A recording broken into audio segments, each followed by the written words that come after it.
আসসালামু আলাইকুম, অফ ট্রেকে সকলকে স্বাগতম। আজকে একটা বিষয় নিয়ে কথা বলবো। বাংলাদেশ সিঙ্গাপুর ম্যাচের পর যারা অনেকেই বলছিলেন যে আমাদের একাদশে পরিবর্তন দরকার বা স্কোয়াডেই পরিবর্তন দরকার, মিতুল মারমার জায়গায় আনিসুর রহমান জিকোকে দরকার, তাদের উদ্দেশ্যে একটা কথা বলে রাখি। মিতুল মারমার মার্কেট ভ্যালিউ উন্নত হয়েছে। সিঙ্গাপুরের বিপক্ষে ম্যাচে মিতুল মারমার দুর্দান্ত সেভগুলোর পর ট্রান্সফার মার্কেট তার ভ্যালু বাড়িয়ে দিয়েছে।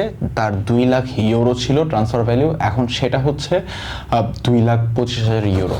সো এই যে তার মার্কেট ভ্যালুটা বৃদ্ধি পেয়েছে বা যাই হয়েছে, সামথিং হ্যাপেন, এইটা কিন্তু তার অনবদ্য পারফরমেন্সের কারণে হয়েছে। ভুটানের বিপক্ষে পারফরমেন্স ছিল, সিঙ্গাপুরের বিপক্ষে পারফরমেন্স ছিল, তবে আমাদের দেশের যারা বিশিষ্ট জ্ঞানী গুণী ফুটবল বিশেষজ্ঞ তাদের মতে মিতুল মারমারকে পরিবর্তন চায়, মিতুল মারমার পরিবর্তে আনিসুর রহমান জিকোকে চায়।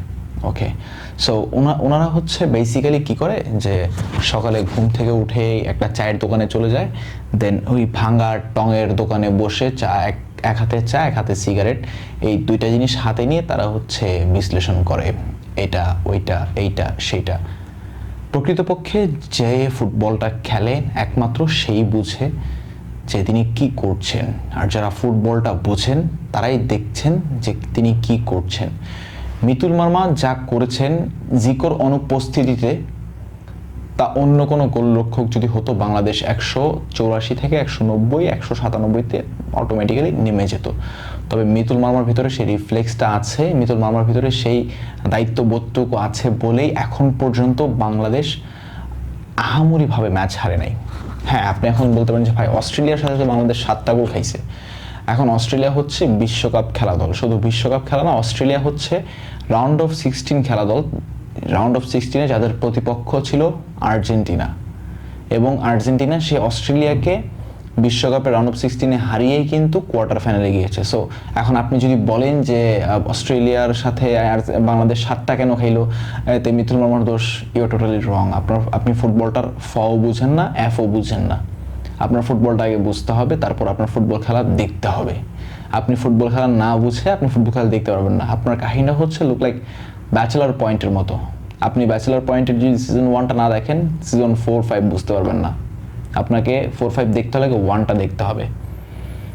আনিসুর রহমান জিকোকে বাংলাদেশে দরকার, হ্যাঁ, স্কোয়াডে রাখা দরকার। যে কোনো মুহূর্তে যদি মিতুল মারমা ইনজুরিতে পড়ে যায়, তখন আনিসুর রহমান জিকোকে আবারও দলে রাখা হবে, একাদশে রাখা হবে। তবে মিতুল মারমা যেভাবে খেলছে তাকে খেলতে দিন, নিজের মতো করে খেলতে দিন।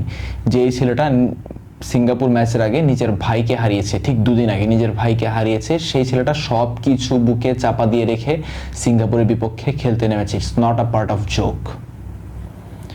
আপনাকে যদি এখন বলা হয় যে, আপনাকে যদি এখন জানানো হয় যে আপনার ভাই মারা গেছে বা আপনার ফ্যামিলির কেউ একজন মারা গেছে, আপনার ম্যাচের এখন আর 2 দিন বাকি আছে, আপনি তখন কি করবেন ওই মোমেন্টে? আপনি হলে ভাই চলে দিতেন। কিন্তু সেখানে মিতুল মারমা ছিল বলেই মিতুল মারমা দলের সঙ্গে ক্যাম্পে অনুশীলনও করেছেন, ম্যাচেও নেমেছেন, সেভও দিয়েছেন। তবে ডিফেন্ডারদের বোকামির কারণে বাংলাদেশ 2টা গোল কনসিড করেছে। So you have to respect Mitul Marma. Mitul Marma have done a lot for us. আর আরেকটা কথা হচ্ছে big appreciation for Naim Hasan. আজকে বাংলাদেশ ক্রিকেট দলের যে একটা ভরাডুবি থেকে নাইম বাঁচিয়েছেন, it's huge for Naim Hasan. দেশের মাটিতে তার ফাইফার রয়েছে, দেশের মাটিতে তার 3টা ফাইফার রয়েছে খুব সম্ভবত, বিদেশের মাটিতে তার প্রথম ফাইফার।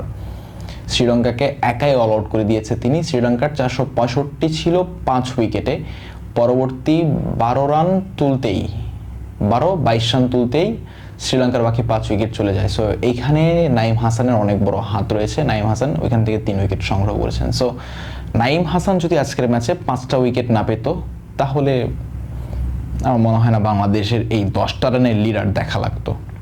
সো আজকের ভিডিওটা আমার এটাই ছিল। তবে একটা কথা বলবো, মিতুল মার্মাকে আমরা কেউ ট্রল না করি, মিতুল মার্মার মতো একটু খেলতে দিই।